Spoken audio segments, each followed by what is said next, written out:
Rabi'ah al-Adawiyah adalah seorang penyair, dan salah satu sufi yang terkenal dengan konsep mahabbahnya. Konsep tersebut yakni, bertutur perihal cinta seorang hamba kepada Tuhannya tanpa syarat. Yakni tanpa takut atas api siksa neraka maupun harapan ihwal kenikmatan surga, cinta yang murni tanpa balasan. Rabi'ah al-Adawiyah lahir sekitar 95–99 Hijriah di Basrah, Irak. Rabi'ah tumbuh di keluarga yang miskin dengan rumah gelap gulita, tanpa penerangan sama sekali.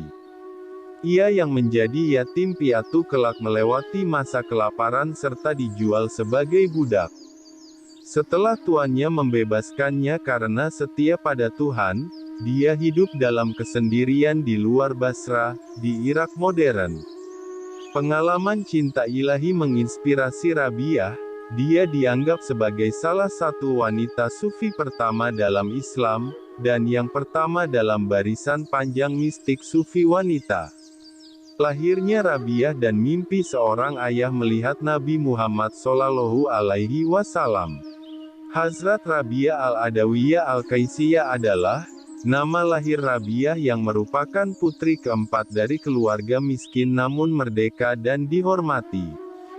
Suatu malam, menurut Farid al-Din Attar, orang tua Hazrat Rabi'ah tidak memiliki minyak di rumah mereka untuk menyalakan lampu, atau bahkan kain untuk membungkusnya.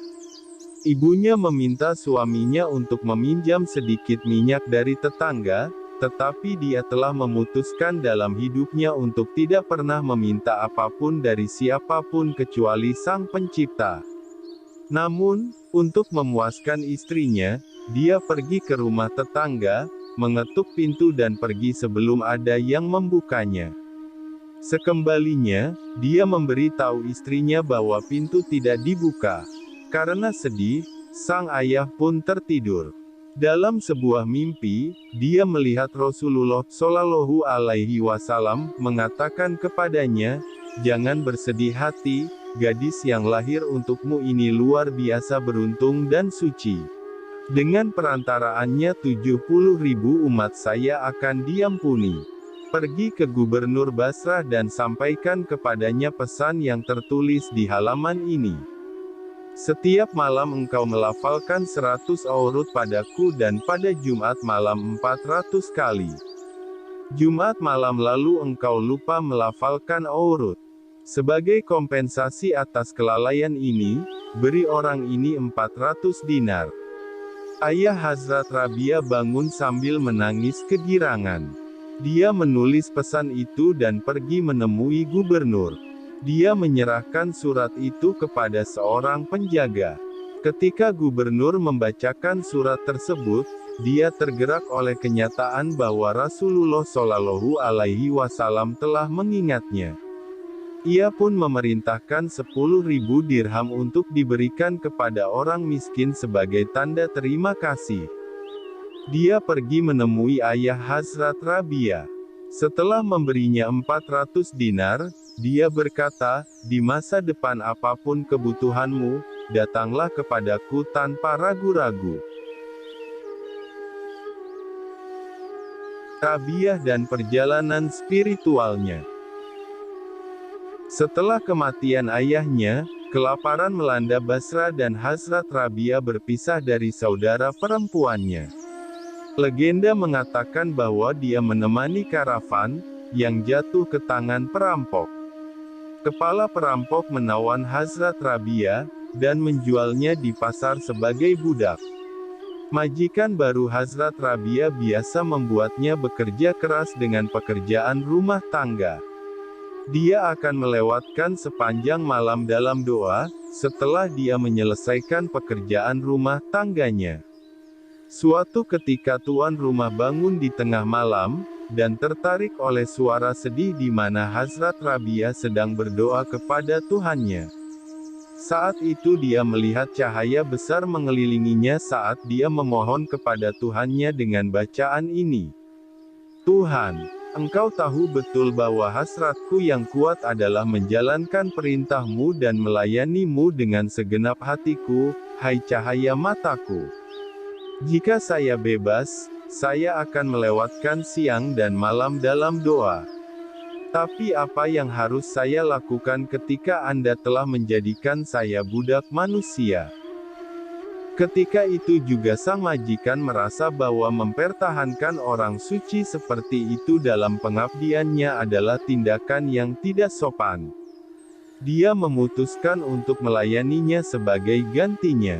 Di pagi hari, dia memanggilnya dan memberi tahu keputusannya, dia akan melayaninya dan dia harus tinggal di sana sebagai nyonya rumah.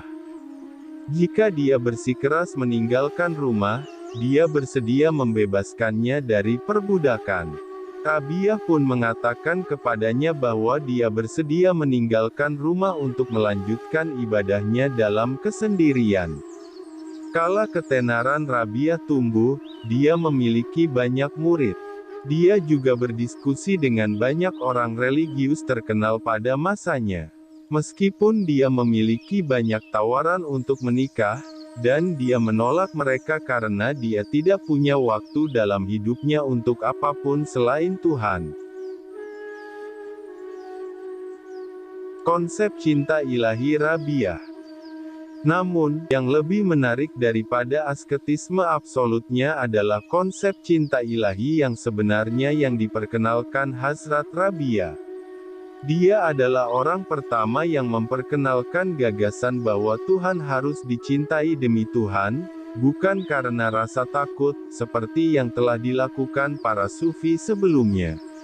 Dia mengajarkan bahwa pertobatan adalah hadiah dari Tuhan karena tidak ada yang bisa bertobat kecuali Tuhan telah menerimanya dan memberinya karunia pertobatan ini.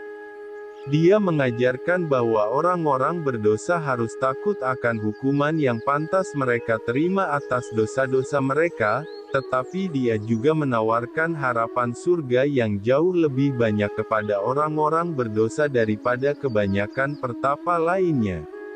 Untuk dirinya sendiri, dia berpegang pada cita-cita yang lebih tinggi, menyembah Tuhan bukan karena takut neraka atau dari harapan surga, karena dia melihat kepentingan diri seperti tidak layak sebagai hamba Tuhan.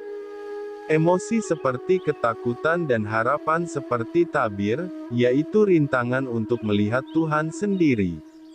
Dia berdoa, "Ya Tuhan, jika aku menyembah-Mu karena takut neraka, bakar aku di neraka. Dan jika aku menyembah-Mu dengan harapan surga, keluarkan aku dari surga.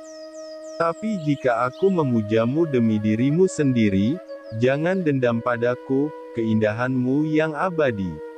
Melalui perbuatan dan tindakannya, Rabiah al-Basri tidak cocok dengan peran tradisional perempuan dalam masyarakat pada masanya, sebaliknya dia menjalani kehidupan mandiri dan menjadi berpengaruh di antara lingkaran teolog dan cendekiawan. Sepanjang waktunya, dia adalah seorang wanita yang memberikan teladan bagi orang lain untuk diikuti.